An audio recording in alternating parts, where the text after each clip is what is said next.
ఈ బిజినెస్ ఏదైనా మీ ఊర్లో ప్రమోషన్ చేయాలంటే అది సుమన్ టీవీతోనే సాధ్యం. ఇప్పుడే సంప్రదించండి.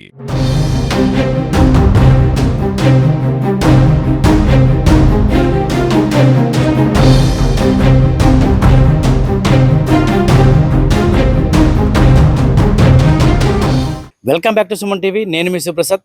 ప్రస్తుతం మన దగ్గర అల్లూరు సీతారామరాజు జిల్లా విద్యాశాఖ అధికారి బ్రహ్మాజీరావు గారు ఉన్నారు. ఒకసారి ఏజెన్సీ వ్యాప్తంగా ఈ అల్లూరు జిల్లాలో ఉన్న పాఠశాలల పనితీరు ఎలా ఉంది, అక్కడ విద్యా బోధన ఏ విధంగా ఉన్నది, ఆ వసతులపై ఒకసారి ఆయన అడిగి తెలుసుకునే ప్రయత్నం చేద్దాం. సార్ నమస్తే సార్. సార్ చెప్పండి, మీ పరిధిలో అల్లూరు జిల్లా వ్యాప్తంగా మొత్తం ఎన్ని పాఠశాలలో ఎన్ని పాఠశాలలు ఉన్నాయి, దాంట్లో ఎంతమంది విద్యాభ్యాసం చేస్తున్నారు? 2948 పాఠశాలలు ఉన్నాయండి అల్లూరు జిల్లా వ్యాప్తంగా. ఇందులో ఇప్పటి వరకు 2 లక్షల మంది పిల్లలు ఎన్రోల్ అయ్యారు.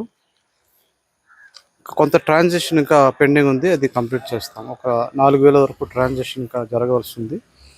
బహుశా వాళ్ళు కొంతమంది మైగ్రేషన్లో వెళ్ళిపోవడం, కొంతమంది పిల్లలకు పెళ్ళిళ్ళు అయిపోవడం చెప్తున్నారు. పూర్తి వివరాలు సేకరించాము, అది ఇంకా యాబ్స్ట్రాక్ట్ వేస్తున్నాము.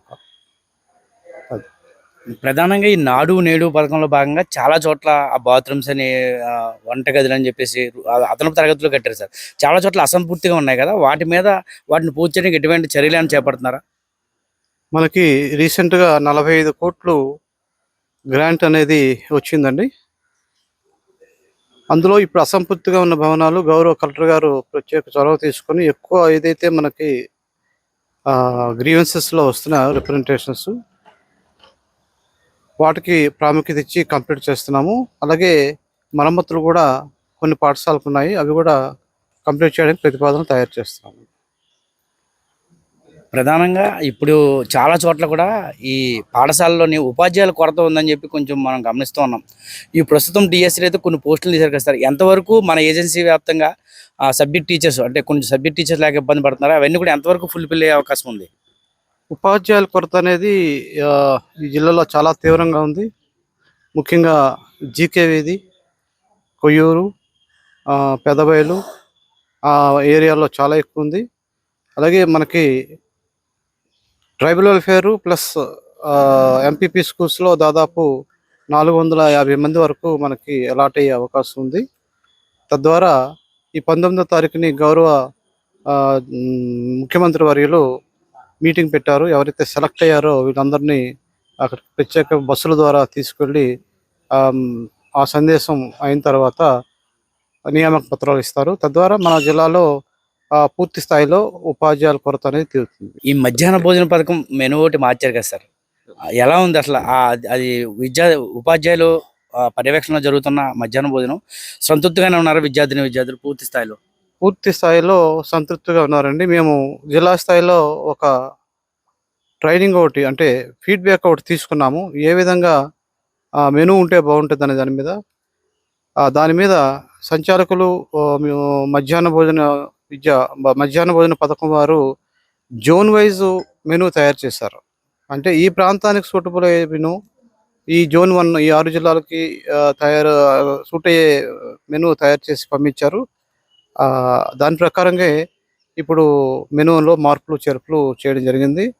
విద్యార్థులందరూ అత్యంత సంతృప్తికరంగా తీసుకుంటున్నారు. ఎక్కడ కూడా ఎటువంటి యాడ్వర్స్ రిమార్క్స్ కానీ ఆరోపణలు కానీ ఈ మధ్యాహ్న భోజన పథకం మీద మనకి అందలేదు. ఏమైనా ఉంటే కనుక డెఫినెట్గా యాక్షన్ తీసుకుంటాం. రానున్న 10వ తరగతి పరీక్షల నేపథ్యంలో ఈ విద్యార్థులకు ఏమన్నా స్పెషల్ తరగతులు ఏమైనా నిర్వహిస్తున్నారా? అంటే సాయంత్రం క్లాసులు ప్రత్యేకంగా నిర్వహించడం, లేదంటే ఏదన్నా ఎగ్జామ్స్ పెట్టడం, మాకు ఎగ్జామ్స్ అటువంటి ఏమన్నా చర్యలను చేపట్టారా? అంటే ఉత్తీర్ణ శాతం పెంచేందుకు 10వ తరగతి సంబంధించి ఉత్తీర్ణ శాతం పెంచడానికి ఆల్రెడీ కమిషనర్ గారు విద్యాశక్తి అని చెప్పి సాయంత్రం 4 నుంచి 5 ప్రత్యేక తరగతులు ప్రతి పాఠశాలలోనే జరుగుతున్నాయి. నేను కూడా గమనించాను. ఇటు అడ్డతీగలు కానీ అటు రంపచోడవరం గవర్నమెంట్ హై స్కూల్లో నేను ప్రత్యేక తరగతులు కూడా విజిట్ చేయడం జరిగింది. అయితే ఈ సందర్భంగా పిల్లల్లో అభ్యసన సామర్థ్యాలు తక్కువ ఉన్నాయి అని గుర్తించడం జరిగింది. గౌరవ కలెక్టర్ గారు ప్రత్యేకంగా బేస్ లైన్ టెస్ట్ అని చెప్పేసి ఒకటి కండక్ట్ చేశారు జిల్లా వ్యాప్తంగా. అందులో విద్యార్థుల యొక్క సామర్థ్యాలు అనేవి చాలా తక్కువగా ఉండడం అనేది గుర్తించారు. దాని మీద ట్రైనింగ్స్ ఇద్దామని ప్రపోజ్ చేశాము. దానికి గౌరవ స్టేట్ ప్రాజెక్ట్ డైరెక్టర్ వారు కూడా ఆమోదం తెలిపారు. బడ్జెట్ కూడా రిలీజ్ చేశారు. అందులో భాగంగా నిన్న మొన్న 2 రోజుల పాటు రంపచోడవరం గవర్నమెంట్ హై స్కూల్లో ట్రైనింగ్స్ అయ్యాయి. అలాగే పాడేరులో శ్రీకృష్ణాపురం ట్రైబల్ వెల్ఫేర్ హై స్కూల్లో కూడా ట్రైనింగ్స్ అయ్యాయి. అయితే ఈ ట్రైనింగ్స్కి సంబంధించి పిల్లల్లో లెర్నింగ్ అవుట్కమ్స్ పెంచడానికి జిల్లా స్థాయిలో డిఆర్పిస్ ట్రైనింగ్ నిన్న మొన్న కండక్ట్ చేయడం జరిగింది. వీళ్ళు ఇంటర్ను మండలాల్లోకి వెళ్ళి ట్రైనింగ్స్ ఇస్తారు.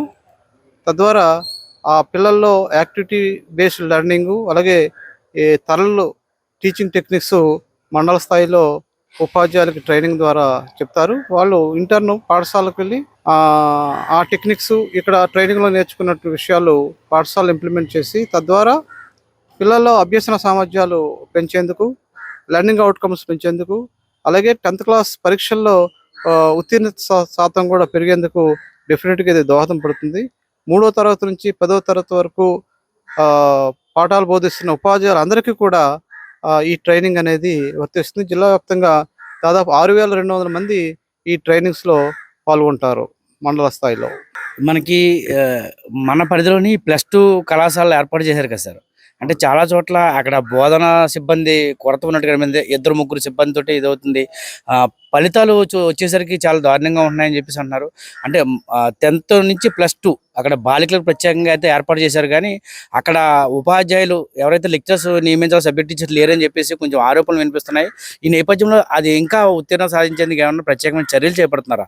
+2కు సంబంధించి ఉపాధ్యాయుల కొరత ఉన్నమాట వాస్తవేనండి. అయితే ఆ కొరతను తీర్చేందుకు అదే పాఠశాలలో క్వాలిఫైడ్ టీచర్స్ ఎవరైతే ఉన్నారో వాళ్లకు +2 తరగతులు కూడా బోధించమని చెప్పడం జరిగింది. అలాగే మండల విద్యాశాఖ అధికారులకు మండల స్థాయిలో టీచర్స్ ఎవరైతే క్వాలిఫైడ్ ఉన్నారో, ఇతర పాఠశాలలో ఎవరైతే పనిచేస్తున్నారో అలాంటి వారిని గుర్తించి డెప్యుటేషన్ ఏమని కూడా చెప్పాము. ఆ ప్రకారంగా ఇక్కడ రాజవొమ్మంగి పాఠశాలలో కూడా డెప్యుటేషన్ మీద టీచర్స్ పనిచేస్తున్నారు. త్వరలో దీని మీద ప్రభుత్వం నిర్ణయం తీసుకొని +2 పాఠశాలలో కూడా ఉపాధ్యాయుల కొరత తీర్చేందుకు చర్యలు తీసుకుంటుందండి. నూతనంగా ప్రవేశపెట్టిన దీక్ష యాప్ ఆ విద్యార్థులకు ఏ విధంగా ఉపయోగపడుతుంది అంటారు సార్? దీక్షా యాప్ అనేది పిల్లలకు అత్యంత ఉపకారయుక్తమైనటువంటి యాప్ అండి. అది మన ఏదైనా తరగతి పుస్తకం మీరు పరిశీలిస్తే టెక్స్ట్ బుక్, అందులో ప్రతి పేజీలో కూడా ఒక QR కోడ్ ఉంటుంది. ఆ QR కోడ్ని పిల్లలు స్కాన్ చేసేటప్పుడు ఆ పాఠ్యాంశానికి సంబంధించినటువంటి విషయాలన్నీ కూడా పిల్లవాడు ఇంటి దగ్గర కూర్చొని నేర్చుకోగలడు. ఇది పిల్లలలో అభ్యసన సామర్థ్యాన్ని, అభ్యసన ఆసక్తిని పెంచేందుకు చాలా దోహదపడుతుంది. తద్వారా పిల్లలు ఎక్కువ మార్కులు సంపాదించేదానికి, ఉత్తీర్ణ శాతం పెరగడానికి కూడా ఇది అత్యంత ఉపకారకంగా ఉంటుందండి. అల్లూరు జిల్లా వ్యాప్తంగా ఉన్న పాఠశాలలో విద్యా అభివృద్ధికి ప్రత్యేక చర్యలు చేపడుతున్నామని జిల్లా విద్యాశాఖ అధికారి బ్రహ్మాజీరావు గారు అయితే తెలిపారు. అలాగే 10వ తరగతి పరీక్షల నేపథ్యంలో ప్రత్యేక తరగతులు నిర్వహించి మరింత ఉత్తీర్ణత సాధించే దిశకైతే మాత్రం ప్రణాళికలు సిద్ధం చేస్తున్నామని, అలాగే ఇప్పుడు వచ్చిన డిఎస్సిలో వచ్చిన అందరి పోస్టులతోటి మొత్తం జిల్లా వ్యాప్తంగా కూడా ఏ పాఠశాలలోనూ కూడా ఉపాధ్యాయుల కొరత లేకుండా తీర్చేందుకైతే ప్రత్యేక ప్రణాళిక చేపడుతున్నామని అయితే మాత్రం ఆయన మనతో చెప్పారు. ఈ విషయంపై పలు విషయాలు అయితే ఆయన క్షుణ్ణంగా వివరించారు. విద్యా అభివృద్ధికి మాత్రం ప్రస్తుత ప్రభుత్వం అయితే మాత్రం ముందడుగు వేస్తుందని, ఉన్నతాధికారుల చొరవతో అయితే మాత్రం ఏజెన్సీ వ్యాప్తంగా అల్లూరు జిల్లాలో ఉన్న అన్ని ప్రభుత్వ పాఠశాలల్లో కూడా విద్యాభివృద్ధికి ప్రత్యేక ప్రణాళిక చర్యలు అయితే మాత్రం చేపట్టామని ఇప్పటికే ఆయన అయితే మనతో తెలిపారు.